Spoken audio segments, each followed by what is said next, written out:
नमस्कार. विधानसभेचं इलेक्शनचं वातावरण तापू लागलेलं आहे. वसई तालुक्यात शिवसेना उद्धव बाळासाहेब ठाकरे ह्या पक्षाच्या देखील इच्छा होती की आम्हाला देखील वसई किंवा नालासोपारा ह्यापैकी एखादं सीट आमच्यासाठी सुटावं, परंतु महाविकास आघाडी ही ठरल्यामुळे सीट शेअरिंग ज्या प्रकारे झाली त्या प्रकारे वसईतील दोन्ही सीट ह्या काँग्रेससाठी गेलेले आहेत. त्यानंतर वसई तालुक्यातील काही जुने शिवसैनिक ह्यांच्या मनात आम्हाला ही जागा का नाही मिळाली ह्याबद्दल त्यांनी देखील जाऊन शेवटच्या दिवशी फॉर्म भरलेला आहे. फॉर्म भरल्यानंतर आम्ही त्यांच्याशी बातचीत केल्यानंतर त्यांनी सांगितलं की आमच्या जिल्हा प्रमुखांनी वरपर्यंत आम्हाला ही कसंही करून ही जागा पाहिजे ह्याबद्दल बरोबर माहिती दिली की नाही ह्याबद्दल त्यांना साशंका होती.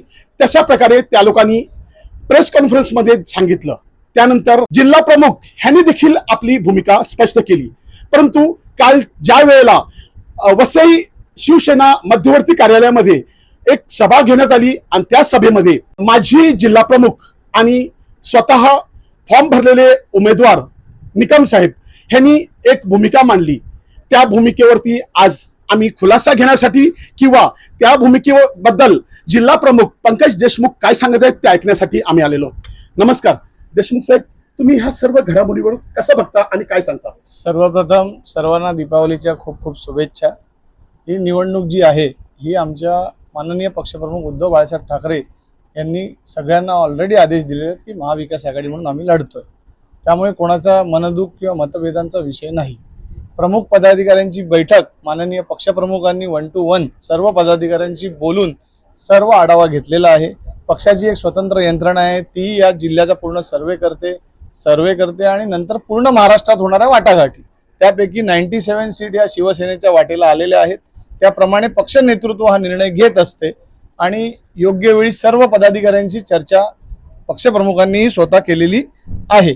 त्यामुळे कुठल्याही मतभेदाचा किंवा बंडखोरीचा प्रश्न उद्भवत नाही. विनायक निकम हे एक निष्ठावंत शिवसैनिक आहेत.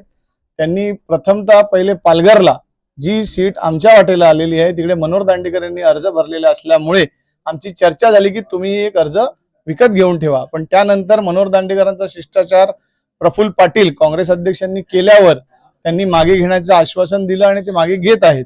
त्या आश्वासनाप्रमाणे विनायक निकमनं आम्ही कळवलं होतं. माननीय जगदीश कदम आमचे संपर्क प्रमुख आहेत त्यांनी कळवलं होतं की तुम्ही अर्ज भरू नका. त्यानंतरही शिवसैनिक हा भावनिक असल्यामुळे भावनेच्या आधारे त्यांनी तो अर्ज भरलेला आहे.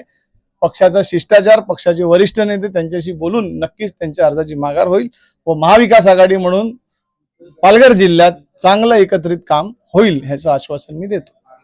काल ज्या वेळेला त्या लोकांनी सभा घेतली त्यावेळेस तिकडे असं बोलण्यात आलं की आमचे जिल्हा प्रमुख हे कुठेतरी कमी पडले, त्यामुळे आम्हाला त्यांच्याशी बोलायचं नाही, आम्हाला वरिष्ठ बोलतील तेव्हाच आम्ही मागे घेऊ. नक्कीच ते जे आहे ते वरिष्ठ त्यांच्याशी बोलतील, तेही वरिष्ठ आहेत आणि त्याच्यातून तोडगा नक्कीच निघेल. आपल्या सोबत उपजिल्हा प्रमुख देखील आहेत, ते काय सांगतात ते आपण ऐकूया. साहेब तुम्ही काय बोला? महाविकास आघाडी मध्ये या वसई आणि नालासोपारा या दोन्ही जागा काँग्रेसच्या वाटेला गेल्यामुळे साहजिकच वसई तालुक्यातले शिवसैनिक सर्व नाराज आहेत आणि त्या नाराजीतून विनायक दादा निकम आमचे ज्येष्ठ नेते यांनी उमेदवारी अर्ज दाखल केला. कालचा जो व्हिडिओ आला त्या व्हिडिओ आल्यानंतर मी स्वतः तातडीने लगेच शिवसेनेचे नेते आणि माजी खासदार विनायक राऊत यांना फोन केला. विनायक राऊतांनी त्या बाबतीत सगळी माहिती घेतली आणि मला स्वतः मेसेज करून आणि फोन करून सांगितलं की याच्यामध्ये पंकज देशमुख यांचं काही देणं घेणं नाही. स्वतः पंकज देशमुख हे खासदार संजय राऊत त्याचप्रमाणे मातोश्रीशी नियमित संपर्कात होते, सगळी माहिती देत होते. त्याचप्रमाणे खासदार अनिल देसाई यांच्यासुद्धा कॉन्टॅक्टमध्ये होते, माझ्या कॉन्टॅक्टमध्ये होते. पण वरना महाविकास आघाडीमध्ये खूप दबाव असल्यामुळे आम्हाला तुझी सोडावी लागली आणि त्यांनी मला काल रात्री मेसेज सुद्धा पाठवले आहेत राऊत साहेबांनी की एक मेसेज आपल्या पदाधिकाऱ्यांना कार्यकर्त्यांना दाखवा आणि त्यांना हे सांगा की आपल्याला ज्या पद्धतीने भाजपने उद्धवजींना मुख्यमंत्री पदावरून खाली उतरवलं तो जो आपला अपमान झालाय तो भरून काढण्यासाठी आपल्याला परत उद्धवजींना मुख्यमंत्री करायचं आहे.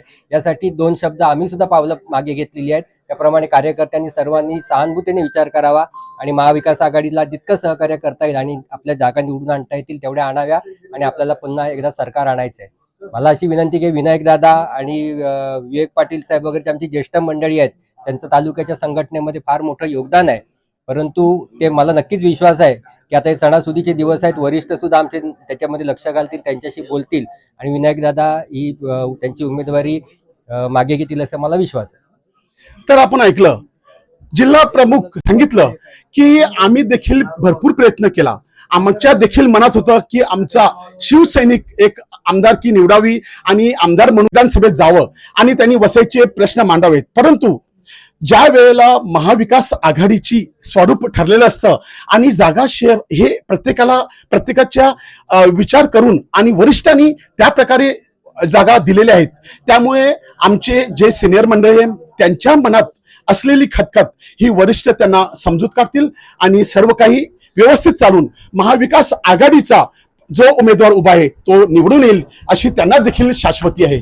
वसई लाईव्ह न्यूज साठी दिलीप डाबरेसह मजेश देशुजा, नासोपरा, वसई.